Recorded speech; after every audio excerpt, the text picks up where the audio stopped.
Student, विषय account, chapter 6 साझेदारों का निवृत्ति।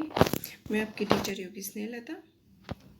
क्वेश्चन नंबर 11, मून, स्टार और सन एक ही पीढ़ी के साझेदार हैं।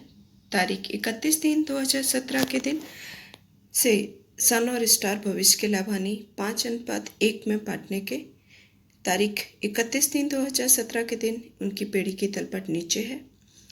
पूंजी दायित्व, पूंजी थी है मून, स्टार और सन की 5,40,000, सामान्य अनामत 90,000, लेनदार 60,000, देनी हुंडी 10,000, टोटल है 7 लाख। संपत्ति लेना में मकान 2,40,000, यंत्र 1,30,000, फर्नीचर 80,000, स्टार स्टॉक है 45,000, देनदार 30,000, बैंक 1,75,000। निवृत्ति की शर्तें, पीढ़ी की ख्याति का मूल्यांकन 60,000 करना है। लेनदारों को 1 मास के बाद चुकाना है, जिन्हें तुरंत ही वार्षिक 12% बट्टे से चुका देना है। तीसरा, वही में अपलिखित कंप्यूटर की कीमत 12,000 गिननी है और यह कंप्यूटर मून ले जाएगा। सन की निवृत्ति के बाद मून और स्टार उनकी पूंजी के नए लाभ हानि के प्रमाण में रखेंगे। अंतर की रकम बैंक खाते लेके जानी है। आवश्यक खाते और निवृत्ति के बाद की पक्की तलपट तैयार कीजिए। स्टूडेंट, अब हम सवाल करते हैं। स्टूडेंट्स, अब हम सवाल देखते हैं। क्वेश्चन नंबर 11, पुनः मूल्यांकन खाता, साझेदारों का पूंजी खाता, रोकड़ बैंक खाता और निवृत्ति के बाद का आर्थिक चिट्ठा। यहाँ पे कहा गया है कि साझेदार जो है सन, मून और स्टार, मून, स्टार और सन, ये 3 साझेदार हैं और समान हिस्सा में बांटने वाले साझेदार हैं। यानी कि 1:1:1 का नया अनुपात का प्रमाण कितना है? 5:1। यानी लाभ का जो प्रमाण होगा वो अगर निकाला जाए तो लाभ का प्रमाण पुराना, नया माइनस पुराना, यानी कि मून = 5/6, 5/6 माइनस 1/3 = 3/6, स्टार 1/6 माइनस 1/3 = लाभ आएगा -1/6, दैट मीन्स लाभ हुआ। अब पूंजी कहा गया है तो ख्याति 60,000 है, तो मून की देखिए, मून की पूंजी खाते 30,000 और स्टार की पूंजी खाते 10,000 और सन की पूंजी खाते 20,000। ठीक है। उसके बाद हम ये जो पूंजी है वो हम बाद में बताते हैं। सबसे पहले एक एक ले लेते हैं। लेनदारों में से 1 मास चुकाना नहीं है, उसका 12 बट्टा निकालेंगे तो लेनदार को 12% का बट्टा निकालेंगे तो 600। उसके बाद कहा गया है कि कंप्यूटर की 12,000 की कीमत है वो मून लेके जाएगी, लेकिन कंप्यूटर के आप चुकाना वो फ़ायदा है तो 12,000 प्लस करेंगे, दूसरा कुछ भी नहीं है। तीसरा कहा है कि सन की पूंजी लाभ हानि, तो हम वो बाद में निकालते हैं। टोटल किया 12,600, साझेदारों के समान हिस्से में बांट देंगे 4,200, 4,200 और 4,200, 12,600 टोटल आया। अब साझेदारों का पूंजी खाता, जैसे कहा कि कंप्यूटर मून लेके जाएगा तो कंप्यूटर खाते 12,000 लिखा है। यहाँ पे शेष आगे लेके गए 1,60,000, 2 लाख और 1,80,000। अनामत दी गई है 90,000, तो सामान्य अनामत 30,000, 30,000 और 30,000। पुनः मूल्यांकन का तो जो लाभ है वो लाभ लिखेंगे 4,200, 4,200 और 4,200। मून की जो हमने ख्याति का किया था यहाँ पे, तो मून की पूंजी खाते यहाँ पे देखिए 10,000 और 20,000 स्टार और सन में। वहीं पे सन स्टार की पूंजी खाते मून में और सन की पूंजी खाते यहाँ पे 10,000। ठीक है। अब क्या कहा गया है यहाँ पे कि सन की निवृत्ति के बाद मून और स्टार उनकी पूंजी के नए लाभ हानि प्रमाण रखेंगे, पर अंत की राशि बैंक खाते लेके जाने।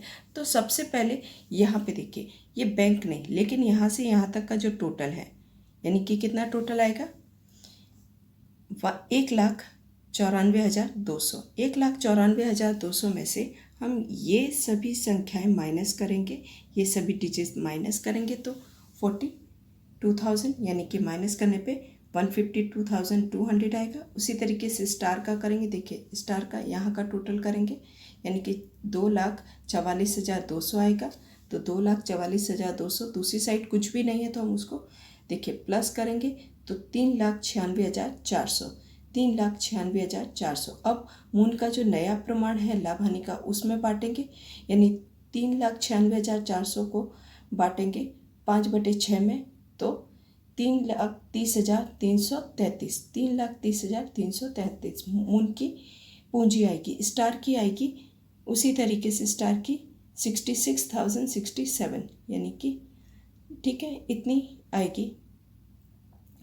ये मून और स्टार की पूंजी आई जो हम पूंजी खाता में यहाँ पे लिख देंगे। शेष आगे लेके गए 3,30,333 और 66,067। ओके, अब हम इसका टोटल करेंगे। यहाँ का टोटल करेंगे 3,72,330। अब उसमें से ये सब माइनस करेंगे तो जो आएगा वो रोकड़ और बैंक खाते लेके जाना है। ठीक है, तो माइनस करने पे कितना आएगा 1,78,133 आएगा जो रोकड़ बैंक खाते। उसी तरीके से हम स्टार का टोटल किया उसमें से माइनस करेंगे। ठीक है, जो भी आएगा पूंजी इतनी आई है, हमने पूंजी लिखी है, पूंजी माइनस कर देंगे तो कितना आएगा 178,133 जो बैंक खाते लेके जाएंगे। और सन की जो टोटल होगा 2,34,200 जो सन की लोन खाते जाएगा 2,34,200, इसका टोटल कर दिया।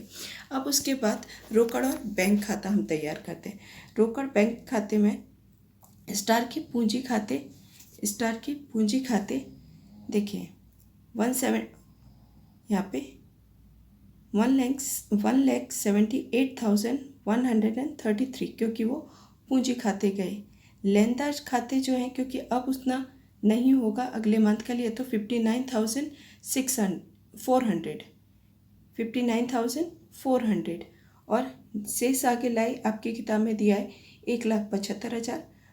मून की पूंजी खाते जो बैंक खाते लेके आए जो 1,78,133 टोटल करेंगे 3,53,133 और उसमें से शेष आगे लेके गए होगा 1,15,600।